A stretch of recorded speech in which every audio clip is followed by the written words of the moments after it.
Coming up on HowIGMT, Tesla evaluates initial front castings for the Model Y and confirms the structural battery pack using 4680 battery cells at GigaFactory Texas. Containment holds for Model 3s and Model Ys at Fremont, and a Model S event planned for June 3rd.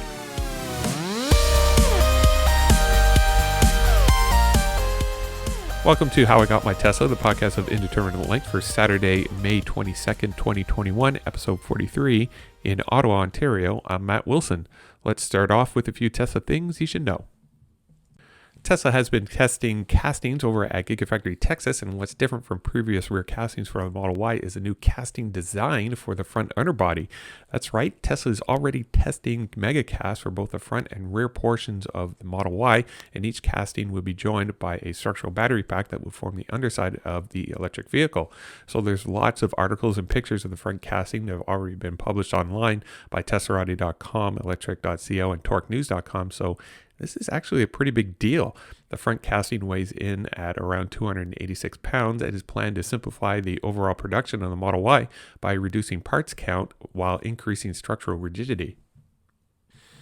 In addition to the front castings that are currently being evaluated at Gigafactory Texas, Elon Musk confirmed via Twitter that Model Ys from their Austin production facility will be using the 4680 battery cells over the 2170 battery cells that are currently being used at Fremont and at Gigafactory Shanghai.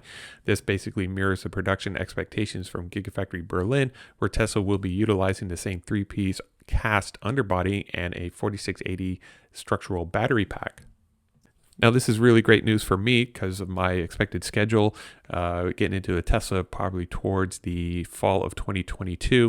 If I'm able to get into a Model Y, then there's probably no doubt that that particular Model Y will have this structural battery pack. So it's going to save a lot of weight. I think there's a 10% weight reduction and a 12% expected range boost by having Tesla go to this simplified battery pack design.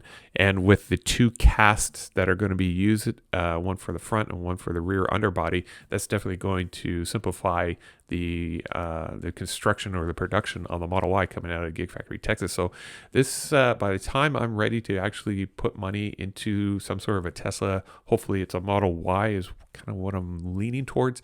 Hopefully that they'll have their production kinks already worked out over at Gigafactory Texas so that I can get something that is of the new design that they're proposing here.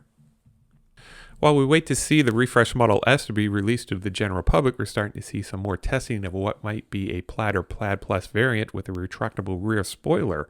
Twitter user The Kilowatt spotted a Model S doing laps at Laguna Seca Speedway, and it appears to be that a prototype was outfitted with a rear spoiler to possibly increase downforce over the rear tires. While retractable rear spoilers are really nothing new, I seem to remember a VW Turbo Beetle with the tiniest retractable rear spoiler a while back. This spoiler may be standard hardware if Tesla comes through with a 0 to 60 times of under 2 seconds and a top speed of 200 miles per hour. YouTuber and drone operator Gabe Inacal recently flew over Tesla's Fremont production facility and noted that there appears to be a large number of refreshed Model S's being prepared for deliveries. Tesla also emailed potential Model S owners that deliveries would soon start and that Tesla would be contacting them in the near future with specifics on delivery dates. Elon Musk followed up this email in a tweet indicating that the refreshed Model S Plaid would have its very own delivery event on June 3rd and mentioned that the newest sedan would be the fastest production car ever with a 0 to 60 time of just under 2 seconds. With this news, Tesla has stopped taking reservations in the U.S. for the Model S Plaid Plus variant, has noted that this would be available sometime in mid-2022. Canadian reservations for the Model S Plaid Plus also have the same mid-2022 delivery schedule, but at least you can reserve one for just under $200,000. According to torquenews.com, Tesla might have a huge backlog of long-range and Plaid versions just to get through before they have a chance to tackle the Plaid Plus version. During last year's Battery Day event, Elon mentioned that the Plaid Plus Model S would be available at the end of 2021. So this news pushed the Plaid Plus an additional 6 months past the initial availability date. The Tesla Cybertruck spent some more time at GigaFactory Texas, and thanks to social media posts from many of the construction workers, we're getting some really good pictures and video of Tesla's upcoming pickup truck. Of particular interest was a truck bed and integrated ramp built into the tailgate and adaptive air suspension on all four corners. Elon also tweeted in March that an update dedicated to the Cybertruck would be happening sometime in the second quarter of 2021, and Tesla has sent up some good news to future Cybertruck owners by emailing a number of individuals indicating that production would start in late 2021. Tesla's priority for Gigafactory Texas would be getting production lines set up for the Model Y and taking some of the pressure off Fremont, which is actually the only facility in North America that has the ability to produce a Model Y. Seems as though Tesla has a little bit of an issue on their hands, and when I say issue, I mean a huge mess of backlog Model 3s and Model Ys that are not quite ready for delivery.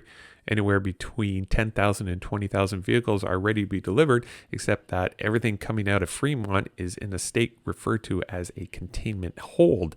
Now, a containment hold is a status for a vehicle that cannot be delivered for whatever reason, and according to electric.co, there seems to be a missing part that needs to be installed by delivery centers, and that vehicles are being shipped and stored at these delivery centers since Fremont does not have the space to store vehicles in containment hold. This would explain what I noticed this past week when I drove past the Ottawa showroom.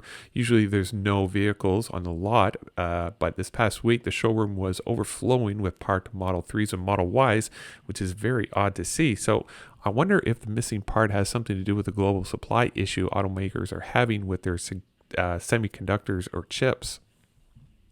Elon Musk recently visited Gigafactory Berlin, and based on his comments after the project tour, he mentioned that the start of production planned for July this year would be pushed further into 2021, specifically towards the end of 2021.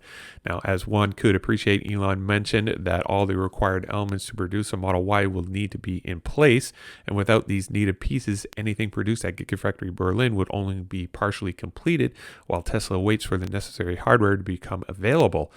Elon also grumbled about the amount of bureaucracy tied to the Berlin project, and considering the speed of which Gigafactory Berlin has progressed, I would suspect that Elon and Tesla will be continuing to work with officials to expedite the needed approvals in order to get going with production. Now, that being said, it sounds to me that the lack of production in July has to do with more with logistics rather than governing rules for the area. Now, we do have some good news for Gigafactory Berlin. It appears that Tesla has been given preliminary approval to install machines and complete production lines for the eventual final assembly of their vehicles.